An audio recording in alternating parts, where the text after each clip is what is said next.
മാധ്യമം podcast. Editorial 2025 ജനുവരി 15 ബുധൻ.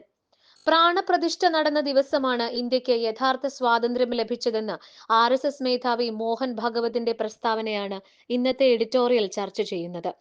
RSS മേധാവിയുടെ യഥാർത്ഥ സ്വാതന്ത്ര്യ ദിനം.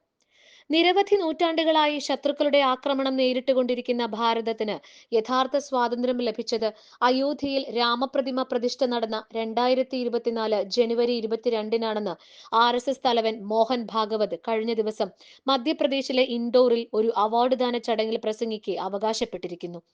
രൂപവൽക്കരണത്തിന്റെ ശതവാർഷികം ആഘോഷിക്കാനൊരുങ്ങുന്ന തന്റെ സംഘടനയുടെ രാഷ്ട്രസങ്കല്പം വളച്ചുകെട്ടില്ലാതെ തുറന്നു കാട്ടിയിരിക്കുന്നു ഇതിലൂടെ അദ്ദേഹം.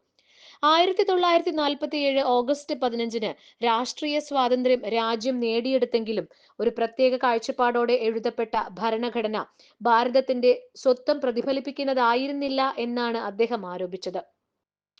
ശ്രീരാമൻ, ശ്രീകൃഷ്ണൻ, ശിവൻ എന്നീ ഭഗവാന്മാരിൽ നിന്ന് ആരംഭിച്ച് 5000 വർഷങ്ങളായി തുടരുന്ന നമ്മുടെ പാരമ്പര്യം ഉൾക്കൊണ്ട സ്വാതന്ത്ര്യം കൈവന്നത് രാമക്ഷേത്ര പ്രതിഷ്ഠ നടന്നതോടെയാണത്രേ. ക്ഷേത്രങ്ങളെക്കാൾ പ്രധാനം ജനങ്ങളുടെ ഉപജീവനമാണെന്ന് വാദിക്കുന്നവരോടുള്ള ഭാഗവതിന്റെ ചോദ്യം ഗരീബി ഹഠാവോ എന്ന മുദ്രാവാക്യവും സോഷ്യലിസം പോലുള്ള പ്രത്യയശാസ്ത്രങ്ങളുമെല്ലാം ഇത്രയും കാലം കൊണ്ടു നടന്നിട്ടും രാജ്യം എവിടെ എത്തി എന്നാണ്. അതേസമയം ഇന്ത്യയോടൊപ്പം യാത്ര ആരംഭിച്ച ഇസ്രായേൽ, ജപ്പാൻ പോലുള്ള രാജ്യങ്ങൾ എത്തിപ്പിടിച്ച ഉയരങ്ങളിൽ നമുക്ക് എത്താൻ സാധിക്കാതെ പോയില്ലേ എന്നും സംഘ് തലവൻ ചോദിക്കുന്നു.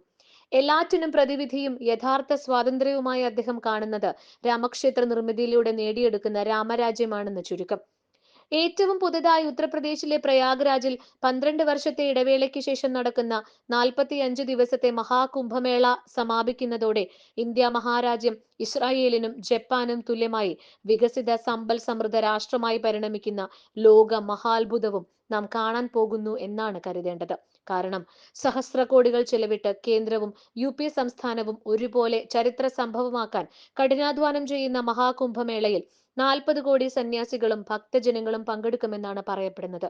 ഇത്രയും വലിയ ജനസഞ്ചയത്തെ 10,000 ഏക്കർ വരുന്ന കുംഭമേള നഗരിയിൽ എത്തിക്കാൻ വേണ്ട അടിസ്ഥാന സൗകര്യങ്ങൾ ഒരുക്കാൻ ഇന്ത്യൻ റെയിൽവേ 5000 കോടി രൂപ ചെലവഴിച്ചു കഴിഞ്ഞുവെന്നാണ് കേന്ദ്ര റെയിൽവേ മന്ത്രി അശ്വനി വൈഷ്ണവിന്റെ വെളിപ്പെടുത്തൽ. അതീവ ഗുരുതര ദുരന്തമായി സർക്കാർ തന്നെ അംഗീകരിച്ച വയനാട് ഉരുൾപൊട്ടലിരകൾക്ക് ഇതുവരെ ലക്ഷമോ കോടിയോ കേന്ദ്രം അനുവദിച്ചില്ലെങ്കിലും രാജ്യത്തെ മൊത്തം ക്ഷേമരാഷ്ട്രമാക്കാൻ രാമക്ഷേത്ര നിർമ്മിതിയും കുംഭമേളയുമൊക്കെ സാധ്യമാക്കുമെന്ന തീരുമാനം അപാരമെന്ന് സമ്മതിച്ചേ തീരൂ. മോഹൻ ഭാഗവത് മാതൃകയായി ചൂണ്ടിക്കാട്ടിയ ഇസ്രായേലിന്റെയും ജപ്പാന്റെയും ഒക്കെ ഭൗതിക പുരോഗതി അസൂയാർഹമായ ശാസ്ത്ര ഗവേഷണത്തിന്റെയും സാങ്കേതിക പുരോഗതിയുടെയും ഫലമാണെന്ന് ഈ രാജ്യത്തെ കുട്ടികൾക്ക് പോലും അറിയാവുന്ന കാര്യമാണ്. സ്വാതന്ത്ര്യാനന്തരം ഇന്ത്യയെയും ആ വഴിയെ നയിക്കാനായിരുന്നു പ്രഥമ പ്രധാനമന്ത്രി ജവഹർലാൽ നെഹ്റുവിന്റെ മോഹമെന്ന് തെളിയിക്കുന്നതാണ് ബക്ഡാനങ്കൽ ജലവൈദ്യുത പദ്ധതി ഉദ്ഘാടനം ചെയ്തുകൊണ്ട് അദ്ദേഹം ചെയ്ത പ്രസംഗം. ഭാവി ഇന്ത്യയുടെ തീർത്ഥാടന കേന്ദ്രം ഇത്തരം പദ്ധതികളാണെന്നാണ് അദ്ദേഹം ചൂണ്ടിക്കാട്ടിയിരുന്നത്. പൊതുമേഖലയിൽ ഊന്നിക്കൊണ്ടേ ഇത്തരം വൻകിട പദ്ധതികൾ നിലവിൽ വരൂ എന്ന് അദ്ദേഹം ദീർഘദർശനം ചെയ്തതുകൊണ്ടാണ് സോഷ്യലിസത്തെ രാജ്യത്തിന്റെ ലക്ഷ്യമായി പ്രഖ്യാപിച്ചതും. പക്ഷെ നിർഭാഗ്യവശാൽ ജാതിയുടെയും മതത്തിന്റെയും പേരിൽ പരസ്പരം കലഹിച്ച, അധികാരത്തിനും സ്ഥാനമാനങ്ങൾക്കും വേണ്ടി രാജ്യനന്മയെ ബലികഴിച്ച, അഴിമതി ജന്മാവകാശമായി കരുതിയ കുത്തക മുതലാളിമാർക്ക്, രാജ്യത്തെ തന്നെ അടിയറ വെച്ച പിൻഗാമികൾക്ക് ഇന്ത്യയെ 75 വർഷങ്ങൾക്ക് ശേഷവും പട്ടിണിയും പരിവട്ടവുമില്ലാത്ത വികസിത രാജ്യമായി മാറ്റാൻ കഴിഞ്ഞിട്ടില്ല. അധോഗതിക്ക് പരിഹാരം ഉറപ്പായും ഉണ്ടാവുമെന്ന് വാഗ്ദാനം ചെയ്ത് ജനങ്ങളുടെ വോട്ട് വാങ്ങി ദശവത്സര കാലത്തിലധികമായി അമിതാധികാര പ്രയോഗത്തോടെ വാണരുളുന്ന RSSന്റെ നോമിനികൾക്കോ? ബാബറി മസ്ജിദ് തകർത്ത് തലസ്ഥാനത്ത് 1800 കോടിയുടെ രാമക്ഷേത്രം പണിത നരേന്ദ്രമോദിക്കും സഹപ്രവർത്തകരായ ഹിന്ദുത്വ തീവ്രവാദികൾക്കും രാജ്യത്തെ മതന്യൂനപക്ഷങ്ങളെ നിരന്തരം വേട്ടയാടാനും അവരിൽ അരക്ഷിതബോധം വളർത്താനുമല്ലാതെ കോടികൾ വരുന്ന ദരിദ്ര ജനങ്ങളുടെ പട്ടിണി മാറ്റാൻ കഴിഞ്ഞു. ഇസ്രായേലിന്റെയും ജപ്പാന്റെയും പുരോഗതിക്ക് ആധാരമായ ശാസ്ത്ര സാങ്കേതിക കുതിച്ചുചാട്ടത്തെ ഇകഴ്ത്തി പുരാണ കഥാപാത്രങ്ങളുടെ സാങ്കല്പിക കോലങ്ങൾ ചൂണ്ടിക്കാട്ടി ഞങ്ങൾ സഹസ്രാബ്ദങ്ങൾക്ക് മുൻപേ അതൊക്കെ കണ്ടുപിടിച്ചിരുന്നുവെന്ന വീരവാദം പുതുതലമുറകളുടെ മസ്തിഷ്കങ്ങളിൽ അടിച്ചു കയറ്റാനല്ലാതെ എന്താണ് ഇവിടെ സാധിച്ചത്?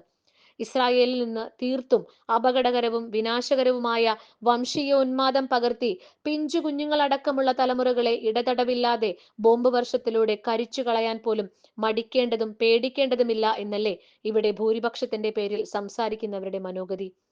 ഘർവാപ്പസി പാർലമെന്റിൽ ചർച്ചാ വിഷയമായ ഘട്ടത്തിൽ താൻ രാഷ്ട്രപതി പ്രണബ് മുഖർജിയെ സന്ദർശിച്ചിരുന്നതായി മോഹൻ ഭാഗവത് അനുസ്മരിക്കുന്നുണ്ട്. ഇന്ത്യൻ ഭരണഘടന ലോകത്തിലെ ഏറ്റവും മതേതരമാണ്. പിന്നെ ലോകരാജ്യങ്ങൾക്ക് നമ്മെ മതേതരത്വം പഠിപ്പിക്കാൻ എന്ത് അവകാശം എന്ന് മുൻ രാഷ്ട്രപതി അദ്ദേഹത്തോട് ചോദിച്ചുവത്രേ. ആ ഭരണഘടനയിൽ നിന്ന് സെക്യുലറിസവും സോഷ്യലിസവും നീക്കം ചെയ്യണമെന്നാണ് BJPയുടെ സുബ്രഹ്മണ്യൻ സ്വാമിയും അശ്വനി കുമാറും സുപ്രീം കോടതിയോട് ആവശ്യപ്പെട്ടത് എന്നോർക്കുക. തൽക്കാലം സുപ്രീം കോടതി അവരുടെ ആവശ്യം നിരാകരിച്ചു. ഭാവിയിൽ യഥാർത്ഥ സ്വാതന്ത്ര്യ രാമരാജ്യത്ത് എന്ത് സംഭവിക്കുമെന്ന് കാത്തിരുന്ന് കാണാം. മാധ്യമം പോഡ്കാസ്റ്റ്.